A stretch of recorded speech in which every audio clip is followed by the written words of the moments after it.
এবার হযরত শাহজালাল আন্তর্জাতিক বিমানবন্দরের অধিকতর নিরাপত্তায় বাংলাদেশ বিমান বাহিনীকে নিয়োজিত করা হয়েছে।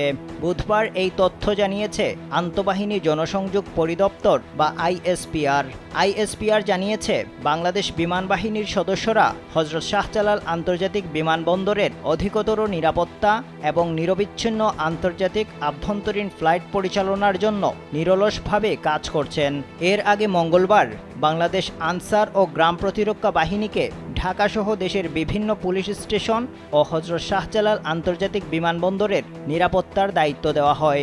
এদিকে সারা দেশের সব পুলিশ সদস্যকে ৮ আগস্ট সন্ধ্যার মধ্যেই স্ব পুলিশ লাইন্স দপ্তর পিওএম এবং ব্যারাকে ফেরার নির্দেশ দিয়েছেন নবনিযুক্ত ইন্সপেক্টর জেনারেল বা আইজিপি মোহাম্মদ মঈনুল ইসলাম।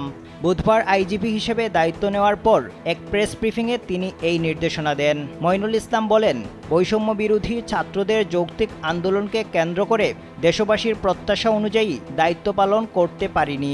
এ কারণে অনেকেই ক্ষুব্ধ হয়েছেন, অনেকেই স্ব ইউনিটে নেই। জনগণের জানমালের নিরাপত্তা নিশ্চিতে নতুন করে সব শুরু করতে চান তিনি।